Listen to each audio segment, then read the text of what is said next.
കോഴിക്കോട് പ്രധാനമന്ത്രിക്കെതിരെ മുദ്രാവാക്യം വിളിച്ച രാഷ്ട്രീയ കിസാൻ മഹാസഭ പ്രവർത്തകരെ പോലീസ് കസ്റ്റഡിയിലെടുത്തു. കരുതൽ തടങ്കലിൽ വെച്ചതാണെന്നാണ് പോലീസിന്റെ വിശദീകരണം. വിവരങ്ങളുമായി സനോജ് സുരേന്ദ്രൻ കോഴിക്കോട് വന്ന് ചേരുന്നു. സനോജ്, എന്താണ് ഉണ്ടായത്? ആരൊക്കെയാണ് കസ്റ്റഡിയിലുള്ളത്? സനീഷ്, ഇന്നലെ വൈകുന്നേരമാണ് പ്രധാനമന്ത്രി കോഴിക്കോട് ബീച്ചിലെത്തിയത്. അദ്ദേഹത്തിന്റെ ഒരു രാഷ്ട്രീയ വിശദീകരണ യോഗത്തിൽ പങ്കെടുക്കുന്നതിന് മുന്നോടിയായി ഒരു കർഷക കൂട്ടായ്മയുടെ നേതൃത്വത്തിൽ 5 അംഗ സംഘമാണ് ടൗണിന്റെ വിവിധ പ്രദേശങ്ങളിൽ പോസ്റ്റർ പതിക്കുകയും പ്രധാനമന്ത്രി കർഷകരുടെ കാലനാണ് എന്ന തരത്തിലുള്ള പോസ്റ്ററുകളാണ് വിവിധ ഇടങ്ങളിൽ അവർ പതിച്ചിരുന്നത്. ഇതിനു പിന്നാലെ അവർ പ്രതിഷേധം സംഘടിപ്പിക്കുവാൻ വേണ്ടി ടൗൺ പോലീസിൽ അനുമതി തേടിയിരുന്നു. എന്നാൽ അത് നൽകുകയുണ്ടായില്ല. അതിന് പിന്നാലെ ഇവർ പ്രതിഷേധ സമരം സംഘടിപ്പിക്കുകയായിരുന്നു.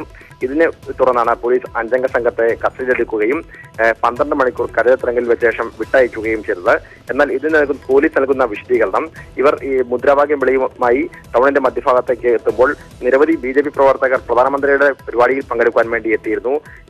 ഇവരും പ്രധാനമന്ത്രിയുടെ പരിപാടിയിൽ പങ്കെടുക്കാനെത്തിയ BJP പ്രവർത്തകർ തമ്മിൽ സംഘർഷമുണ്ടായാൽ അത് കൂടുതൽ കലുഷിതമായ ഒരു സാഹചര്യത്തിലേക്ക് എത്തിക്കും. അതിന്റെ അടിസ്ഥാനത്തിലാണ് ഇവരെ കരുതൽ തടങ്കലിൽ എടുത്തതെന്നാണ് പോലീസ് നൽകുന്ന വിശദീകരണം. എന്തായാലും ഇന്നലെ കസ്റ്റഡിയിലെടുത്ത 5 അംഗ സംഘത്തെ 12 മണിക്കൂർ കരുതൽ തടങ്കലിൽ വെച്ച ശേഷമാണ് വിട്ടയച്ചത്. സനീഷ്, നന്ദി സനോജ് വിവരങ്ങൾക്ക്.